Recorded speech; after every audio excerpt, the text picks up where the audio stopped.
Hello student, कैसे हो। आज का हम लोग का टॉपिक है प्रीफिक्स एंड पोस्टफिक्स ऑपरेटर। ये बहुत ही इंपॉर्टेंट टॉपिक है।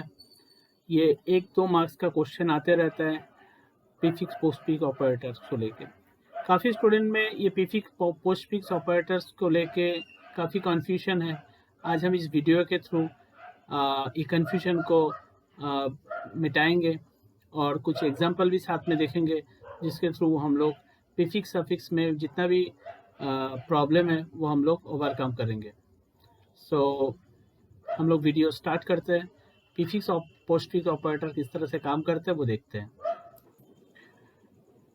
Postfix operators are two types. One, plus plus, means increment postfix. Another is decrement postfix. Increment postfix इसे ऑपरेटर जिसको इंक्रीज करता है values of the variables by 1। Increment post पे अगर plus plus देंगे तो ये 1 वैल्यू इंक्रीज करेगा, और डिक्रीमेंट देंगे तो ये माइनस करेगा, मतलब डिक्रीज करेगा। वैसे प्रीफिक्स ऑपरेटर भी दो टाइप का होता है। One, increment prefix and decrement prefix. Increment prefix में 1 इंक्रीज करता है और डिक्रीमेंट प्रीफिक्स में 1 डिक्रीज करता है। तो चलो हम लोग एक एग्जांपल के थ्रू देखते हैं इसको किस तरह से पोस्टफिक्स एंड प्रीफिक्स वर्क करते हैं। तो यहाँ पर हम लोग x इक्वल्स टू 5 असाइन कर लिया, x का वैल्यू 5 असाइन कर लिया। ये है पोस्टफिक्स। पोस्टफिक्स में बाद में प्लस प्लस होता है और बाद में माइनस माइनस होता है। यहाँ पर मैंने एक एग्जांपल दिया प्लस प्लस का। सो यहाँ पर क्या होगा, पहले x का वैल्यू जो ओरिजिनल वैल्यू है 5 वो y में स्टोर होगा। x का जो ओरिजिनल वैल्यू है वो y में स्टोर होगा। देन x का वैल्यू इंक्रीज करेगा। पहले वो असाइन करेगा एंड देन x का वैल्यू इंक्रीज होगा। ठीक है। सो अभी इसका आउटपुट अगर होगा तो क्या आएगा, x का वैल्यू प्रिंट करेगा 6। x का वैल्यू क्या प्रिंट करेगा, x का वैल्यू प्रिंट करेगा 6 एंड y का वैल्यू क्या प्रिंट करेगा 5। क्यों? क्योंकि x पहले y में असाइन हुआ जब x का वैल्यू 5 था, तो इसीलिए x y में स्टोर होगा 5 एंड x का वैल्यू बाद में इंक्रीज किया, क्योंकि ये पोस्टफिक्स है। पोस्टफिक्स में बाद में इंक्रीज करता है या डिक्रीज करता है, तो इसीलिए ये प्लस प्लस दिया है, तो मतलब इंक्रीमेंट ऑपरेटर है, तो x का वैल्यू बाद में बढ़ के हो जाएगा 6। अभी दूसरा एग्जांपल देखते हैं प्रीफिक्स का। यही सेम कैलकुलेशन प्रीफिक्स होने से क्या होगा, x का वैल्यू इधर भी 5 है, तो यहाँ पर प्रीफिक्स हुआ, मतलब पहले प्लस प्लस हुआ, तो x का वैल्यू पहले इंक्रीज किया एंड देन y को असाइन किया। तो मतलब x का वैल्यू पहले 6 हुआ देन y को असाइन किया। तो ऐसे केसेस में क्या होगा, y का वैल्यू 6 हो गया, y का वैल्यू 6 हो जाएगा, x का वैल्यू भी 6 हो जाएगा। तो x का वैल्यू तो 6 हो गई, तो x का वैल्यू यहाँ पर 6 प्रिंट करेगा एंड y का वैल्यू भी यहाँ पर 6 ही प्रिंट करेगा। तो अभी हम लोग दूसरा एग्जांपल देखते हैं वो किस तरह से वर्क करता है। अभी हम लोग और एक एग्जांपल देखते हैं जो कि डिक्रीमेंट ऑपरेटर के थ्रू। यहाँ पर भी ये पोस्ट डिक्रीमेंट हो रहा है। पोस्ट डिक्रीमेंट मीन्स x का वैल्यू 5 है, तो 5 डिक्रीमेंट होने के पहले ही y में स्टोर होगा। सो y का वैल्यू यहाँ पर हो जाएगा 5, बट x का वैल्यू डिक्रीज होके हो जाएगा 4। तो यहाँ पर x का वैल्यू क्या प्रिंट करेगा, x का वैल्यू प्रिंट करेगा 4 एंड y का वैल्यू क्या प्रिंट करेगा, y का वैल्यू 5 ही प्रिंट करेगा, बिकॉज ये चेंज होने से पहले ही असाइन कर दिया। तो एक्चुअली में ये जो पोस्ट इंक्रीमेंट है वो है असाइन बिफोर चेंज, मतलब पहले असाइन करेगा बिफोर चेंज एंड बाद में वो चेंज होगा। और प्री इंक्रीमेंट में क्या होता है, चेंज देन असाइन, मतलब ये चेंज होगा इसके बाद असाइन होगा। तो यहाँ पर क्या हो रहा है, x का वैल्यू 5 है, तो x का वैल्यू पहले चेंज होगा, मतलब यहाँ पर माइनस माइनस है तो ये डिक्रीज कर जाएगा, डिक्रीज होके हो जाएगा इसका वैल्यू 4 एंड 4 y में असाइन होगा, 4 y में असाइन होगा। तो ऐसे केसेस में x का वैल्यू भी हो जाएगा 4 एंड y का वैल्यू भी हो जाएगा 4। आई थिंक ये एग्जाम्पल समझ में आ गया। अभी हम लोग एक्सप्रेशन को सॉल्व करते हैं। प्रीफिक्स पोस्टफिक्स में के क्या डिफरेंस है वो एक बार देखते हैं। अभी हम लोग जानेंगे प्रीफिक्स एंड पोस्टफिक्स में क्या डिफरेंस है। प्रीफिक्स में it works on principle of change then use. Prefix में पहले चेंज होता है एंड उसके बाद यूज होता है। पोस्टफिक्स में use then change, use then change. Prefix में change then use and postfix में use then change. It is written before the operands, मतलब प्रीफिक्स को पहले लिखते हैं, ऑपरेंड्स का प्लस प्लस पहले लिखना पड़ता है। ऑन पोस्टफिक्स में बाद में लिखते हैं ऑपरेटर्स को, मतलब प्लस प्लस माइनस माइनस जो भी है ये बाद में लिखते हैं। So it is written after the operands. Example जैसे कि a equals to 99 plus plus a। So a का वैल्यू पहले इंक्रीज होके 100 होगा and then 100 will store in b। So after the execution of these two statements, the both a and b will have the value 100, क्योंकि a का value बढ़ के 100 हो जाएगा, वही 100 b में स्टोर होगा। बट यहाँ पर a का वैल्यू 99 है तो पहले 99 b में स्टोर होगा, देन a का वैल्यू बढ़ेगा। पहले 99 b में स्टोर होगा, देन a का वैल्यू बढ़ेगा। After the execution of this two statement, a will have the value 100 but the b will have the value 99 because a का वैल्यू पहले b में स्टोर किया देन a का value increase हुआ। हम लोग पोस्टफिक्स का और एक एग्जांपल देखते हैं। a का वैल्यू है 2, a plus plus plus a, ये कैलकुलेशन है। यहाँ पर a प्लस प्लस मतलब a पोस्टफिक्स है। सो a का वैल्यू पहले जो a का जो वैल्यू है वो 2 होगा एंड आफ्टर a का वैल्यू इंक्रीज होके हो जाएगा 3, 2 के बाद प्लस प्लस होगा तो 3 हो जाएगा। तो यहाँ पर a का जो वैल्यू आएगा वो 3 आएगा। तो इसीलिए a इक्वल्स टू a का जो यहाँ पर वैल्यू है वो 2, बट ये प्लस प्लस होने के बाद यहाँ पर जो a का वैल्यू होगा वो होगा 3। ठीक है, तो a इक्वल्स टू क्या होगा 2 प्लस 3, a का आंसर होगा 5। तो ये a में असाइन हो रहा है, सो a का आंसर आएगा 5। तो ये पोस्टफिक्स का एक एग्जांपल है। दूसरा एग्जांपल है प्रीफिक्स ऑपरेटर का। यहाँ पर एक एक्सप्रेशन है a equals two plus plus a plus a। सो यहाँ पर प्रीफिक्स ऑपरेटर यूज किया गया। सो a का वैल्यू पहले इंक्रीज होगा, a का वैल्यू है यहाँ पर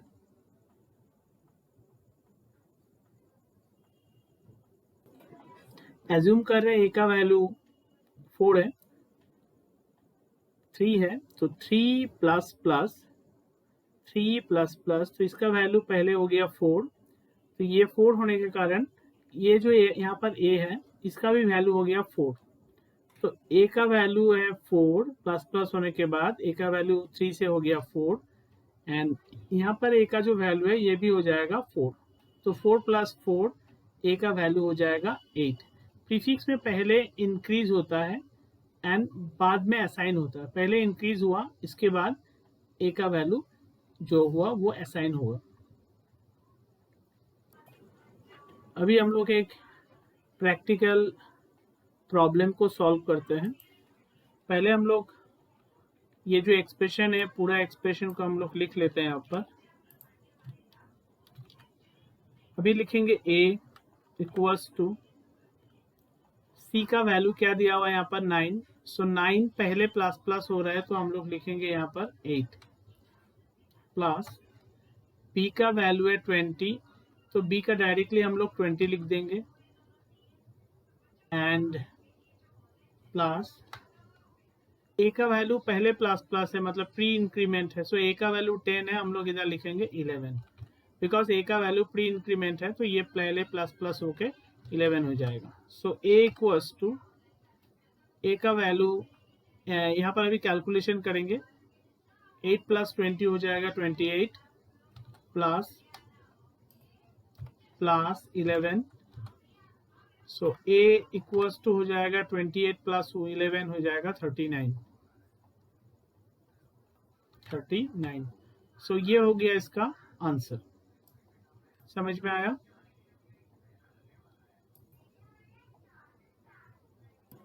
अभी हम लोग दूसरा एग्जाम्पल ट्राई करेंगे। ये है एक्सप्रेशन, इसको हम लोग इधर वापस लिखेंगे।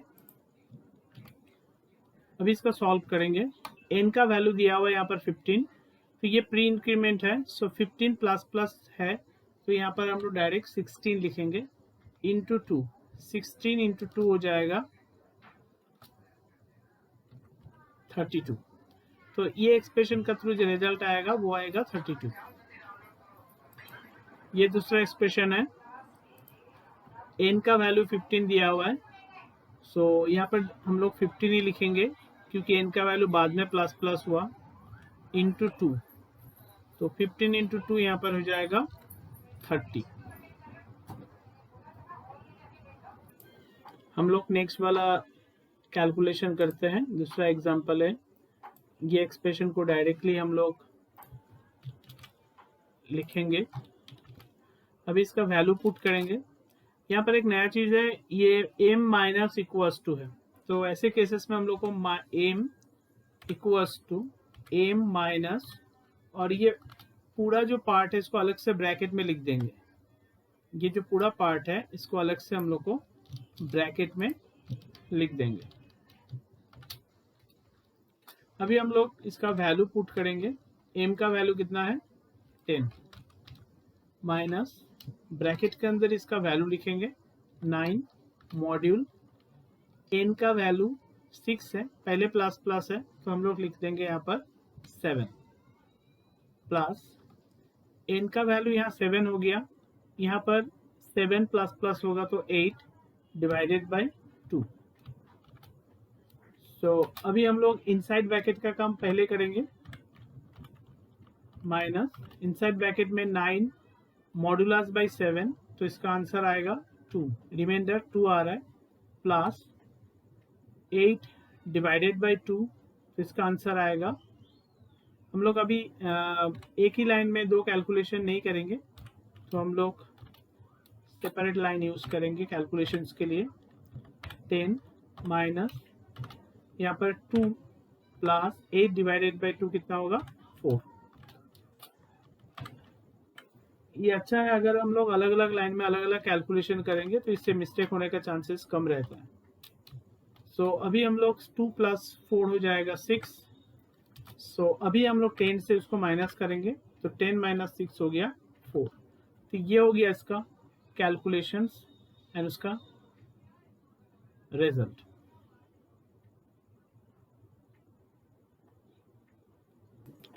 अभी हम लोग और एक एग्जाम्पल को सॉल्व करेंगे। इसका पहले पूरा एक्सप्रेशन को कॉपी करके अलग से लेके आते हैं। एंड जैसे कि मैंने बताया था k equals to k plus, और इधर का जो पार्ट है उसको हम अलग से ब्रैकेट में रखेंगे, इंटायर पार्ट को अलग से ब्रैकेट में रखेंगे। यहाँ पर ऑलरेडी ब्रैकेट दिया हुआ है, सो हम लोग फिर भी इसको अलग से ब्रैकेट में रखेंगे। तो ऐसे करने से मिस्टेक होने का चांसेस कम रहता है। k इक्वल्स टू, k का वैल्यू यहाँ पर दिया हुआ है 4, तो हम लोग 4 लिखेंगे, प्लस ब्रैकेट के अंदर m का वैल्यू यहाँ पर दिया हुआ है 5, तो पहले माइनस माइनस है तो प्री डिक्रीमेंट हो रहा है, तो यहाँ पर 4 लिखेंगे हम लोग, मॉड्यूलस बाय 5, इसको अलग से ब्रैकेट में दिया हुआ है तो अलग से ब्रैकेट में रखेंगे। जब तक कैलकुलेशन नहीं करते ब्रैकेट नहीं हटाएंगे, कैलकुलेशन करने के बाद ब्रैकेट हटाएंगे हम लोग। m का वैल्यू यहाँ पर 4 हो गया था डिक्रीज होके, क्योंकि m का वैल्यू यहाँ पर 5 था, डिक्रीज होके 4 हो गया, तो यहाँ पर हम लोग m का वैल्यू 4 ही लिखेंगे पहले, बाद में बढ़ेगा, ये पोस्ट इंक्रीमेंट हो रहा है, बाद में बढ़ेगा, इनटू ब्रैकेट के अंदर हम लोग जैसे 10 है 10 लिखेंगे, देन प्लस r का वैल्यू 3 है, पहले r है बाद में प्लस प्लस है, तो r का वैल्यू हम लोग डायरेक्टली 3 लिखेंगे, क्योंकि वो बाद में प्लस है तो यहाँ पर कोई इफेक्ट नहीं होगा। यहाँ पर ब्रैकेट क्लोज कर देंगे अभी, एंड और एक ब्रैकेट क्लोज करना पड़ेगा हम लोग को इधर। लास्ट लाइन में भी हम लोग एक ब्रैकेट, क्योंकि यहाँ पर हम लोग एक ब्रैकेट एक्स्ट्रा लगाए थे, यहाँ पर ब्रैकेट क्लोज होगा, ठीक है। ब्रैकेट धीरे धीरे यहाँ से हट जाएगा।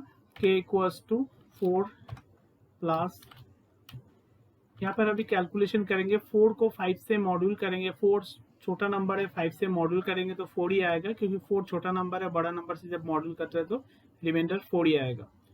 इनटू अभी ब्रैकेट का काम होगा यहाँ पर 4 इंटू ब्रैकेट के अंदर जो वैल्यू है 3, 10 प्लस 3 हो जाएगा 13। तो देखो ब्रैकेट एक हट गया।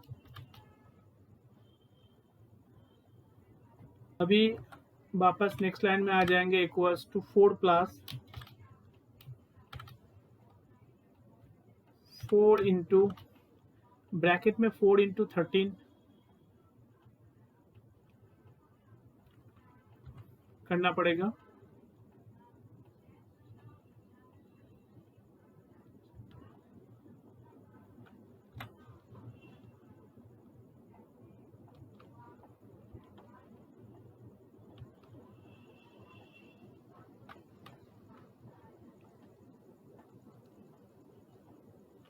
$52 आ रहा है।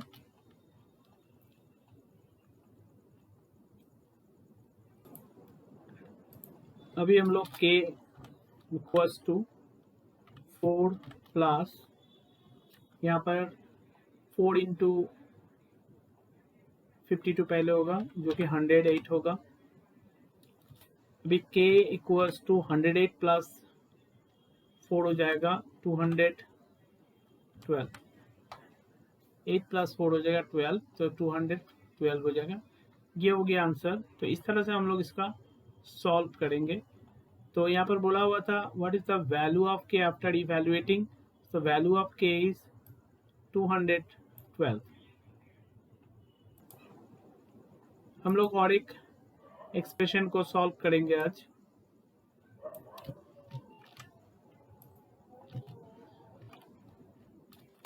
z इक्वल्स टू ब्रैकेट में x का y का वैल्यू दिया हुआ है 10, तो y पहले प्लस प्लस है तो यहाँ पर 11 लिख देंगे, इनटू ब्रैकेट के अंदर यहाँ पर 11 हो गया तो यहाँ पर 11 ही लिखेंगे, बाद में प्लस प्लस है तो यहाँ पर 11 पहले वाला वैल्यू लिखेंगे प्लस 5।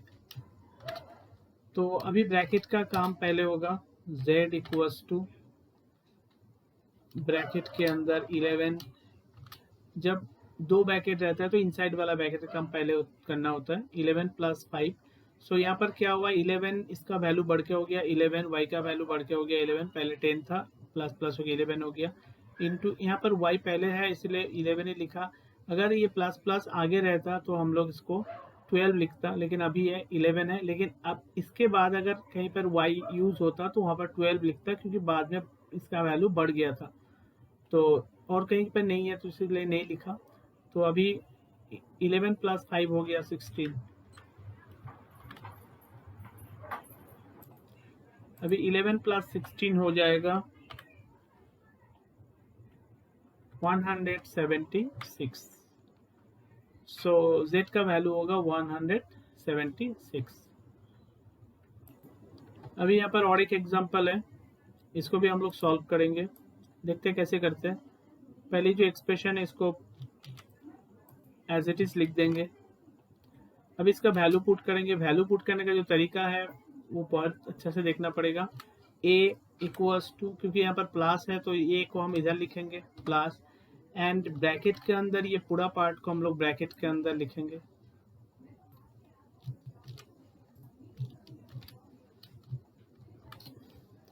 ये एक्चुअली माइनस माइनस है तो डबल डबल माइनस देने से डैश आ जाता है, तो ठीक है, ठीक हो गया। a इक्वल्स टू, a का वैल्यू 10 है तो हम लोग डायरेक्ट इधर 10 लिखेंगे प्लस, ब्रैकेट के अंदर जाएंगे। अभी a का वैल्यू इधर 10 हुआ था तो यहाँ पर भी 10 ही होगा, देन प्लस, ये प्लस मतलब ये वाला प्लस लिखे हम लोग।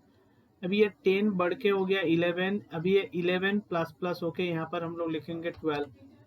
वापस बोल रहा है, ये 10 इधर लिख दिया, यहाँ पर 10 प्लस प्लस होके हो गया 11, यहाँ पर 11 प्लस प्लस प्री इंक्रीमेंट हुआ प्लस प्लस होकर हम डायरेक्ट लिखेंगे यहाँ पर 12। ये पोस्ट इंक्रीमेंट था, ये प्री इंक्रीमेंट, एक बार पोस्ट इंक्रीमेंट हो रहा है और एक बार प्री इंक्रीमेंट हो रहा है, तो इसीलिए यहाँ पर दो बार इंक्रीमेंट हुआ इसलिए 12 लिखे। देन प्लस ये 12 माइनस माइनस पहले हो रहा है, मतलब प्री डिक्रीमेंट हो रहा है, तो यहाँ पर लिखेंगे 11 प्लस a का वैल्यू हम लोग इधर 11 ही लिखेंगे क्योंकि ये पोस्ट डिक्रीमेंट हो रहा है। ये वैल्यू पुट हो गया। अभी हम लोग इसका कैलकुलेशन करेंगे। पहले 10 प्लस ब्रैकेट के अंदर कैलकुलेशन पहले करेंगे। 10 प्लस 12 हो जाएगा 22 प्लस 11 प्लस 11। यहाँ पर a equals to 10 plus bracket के अंदर होगा 33 प्लस 11। फिर a equals to 10 plus 44। a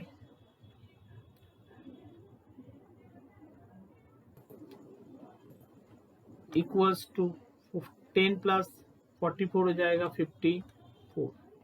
तो इसका जो आंसर आएगा a का वैल्यू आएगा 54। अभी हम लोग और एक एग्जांपल देखेंगे। ये एक एक्सप्रेशन है, इसको हम लोग सॉल्व करेंगे। हम लोग लिखेंगे यहाँ पर m equals to 9 modulus by n का वैल्यू प्लस प्लस है तो n का वैल्यू यहाँ पर 6 है, प्लस प्लस होके हो जाएगा यहाँ पर 7 प्लस n का वैल्यू है, n का वैल्यू प्लस प्लस होके 7 हो गया तो इधर हम लोग n का वैल्यू दोबारा से 7 ही लिखेंगे डिवाइडेड बाई 2। अभी हम लोग इसको सॉल्व करेंगे। m equals to 9 modulus by 7 हो जाएगा 2 प्लस 7 डिवाइडेड बाई 2। हम लोग एक ही लाइन में एक ही कैलकुलेशन करेंगे। 2 प्लस 7 डिवाइडेड बाई 2 हो जाएगा 3, क्योंकि इंटीजर डिवीजन हो रहा है इसलिए इसका पॉइंट में नहीं आएगा। m इक्वल्स टू हो जाएगा 5, तो इसका फाइनल आंसर होगा 5। इस तरह से कैलकुलेशन करके इसका फाइनल आंसर होगा 5। अभी हम लोग और एक कैलकुलेशन करेंगे। What will be the value of c, x, y and z after evaluating the following code. पहले ये एक्सप्रेशन है, इसको पहले करते हैं हम लोग। एक्सप्रेशन को कॉपी करके लेते हैं, एक एक करके एक्सप्रेशन को हम लोग सॉल्व करेंगे। x इक्वल्स टू a का वैल्यू है 5 तो हम लोग 5 ही लिखेंगे, बाद में a का वैल्यू बढ़ा, प्लस b का वैल्यू है 17, बाद में पहले डिक्रीज हुआ तो यहाँ पर हो जाएगा 16, प्लस c का वैल्यू है 66 तो ये माइनस माइनस बाद में है, माइनस माइनस बाद में है तो यहाँ पर हम लोग 66 ही लिखेंगे। तो अभी x इक्वल्स टू यहाँ पर 5 प्लस 16 हो जाएगा 21 प्लस 66। यहाँ पर x इक्वल्स टू हो जाएगा 87। 66 प्लस 21 हो जाएगा 87। ये हो गया फर्स्ट वाला कैलकुलेशन, मतलब x का रिजल्ट 87। अभी ये जो x का वैल्यू आया उसी वैल्यू को लेके हम लोग को कैलकुलेशन करना है, क्योंकि यहाँ पर a b c का वैल्यू दिया हुआ था, x का नहीं दिया हुआ था। अभी x का जो वैल्यू आया उसी को लेके हम लोग को कैलकुलेशन करना है। हम लोग वापस से इसको यहाँ लिख देते हैं।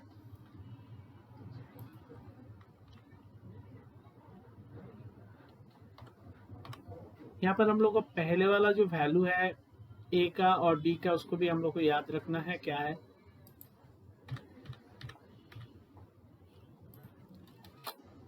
y इक्वल्स टू x का वैल्यू यहाँ पर आया 87, हम लोग 87 ही लिखेंगे, प्लस c का वैल्यू लास्ट टाइम यहाँ पर कितना हुआ था 66 लिखे थे, लेकिन 66 के बाद ये माइनस माइनस हुआ तो 65 होगा, प्लस a का वैल्यू प्लस प्लस पहले है, a का वैल्यू लास्ट यहाँ पर हम लोग लिखे थे 5 लिखे थे, लेकिन बढ़ के हो गया था 6, तो यहाँ पर हम लोग 6 बढ़ के यहाँ पर 6 हो गया था और यहाँ पर एक बार और बढ़ रहा है। यहाँ पर c का वैल्यू हुआ था 66, माइनस माइनस हुआ तो 65 होगा, 65 प्लस प्लस हुआ तो यहाँ पर 66 ही होगा, 66 होगा। यहाँ पर a का वैल्यू पहले यहाँ पर 5 था, 5 प्लस प्लस हुआ, यहाँ पर प्लस प्लस एक बार हुआ 6 हो गया, यहाँ पर प्लस प्लस हुआ तो 7 हो जाएगा, प्लस b का वैल्यू वहाँ पर जितना था, यहाँ पर b का वैल्यू 16 था तो ये पे 16 लिखेंगे, क्योंकि बाद में माइनस माइनस हो रहा है तो यहाँ पर हम लोग 16 लिखेंगे। अभी हम लोग इसका कैलकुलेशन करेंगे। सो y इक्वल्स टू 87 प्लस 66 हो जाएगा 153 प्लस 7 प्लस 16। अभी 153 y इक्वल्स टू 153 प्लस 7 हो जाएगा 160 प्लस 16। अभी y इक्वल्स टू हो जाएगा 176। तो ये हो गया y का वैल्यू। अभी यहाँ पर y का वैल्यू पुट करके हम लोग को दूसरा वाला एक्सप्रेशन को भी सॉल्व करना है।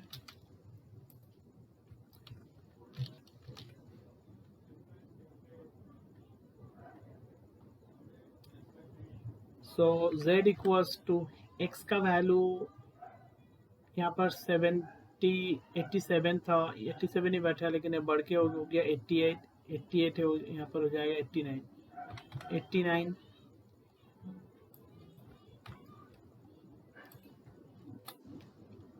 z equals to 89 plus y का वैल्यू 176 प्लस प्लस हो गया तो 177 प्लस y का वैल्यू अगेन यहाँ पर दिया हुआ है तो 177 प्लस b का वैल्यू लास्ट टाइम यहाँ पर 16 हुआ था, बाद में माइनस हो गया 15 हो गया तो इधर हम लोग 15 लिखेंगे। यहाँ पर भी b बाद में माइनस माइनस हुआ तो पहले वाला जो माइनस माइनस हुआ था वही माइनस होने के बाद यहाँ पर 15 को लिखे हम लोग। अभी z इक्वल्स टू कैलकुलेशन करेंगे। यहाँ पर कैलकुलेशन करके होगा 266 प्लस 177 प्लस प्लस 15। अभी z इक्वल्स टू 166 प्लस 177 हो जाएगा 443 प्लस 15।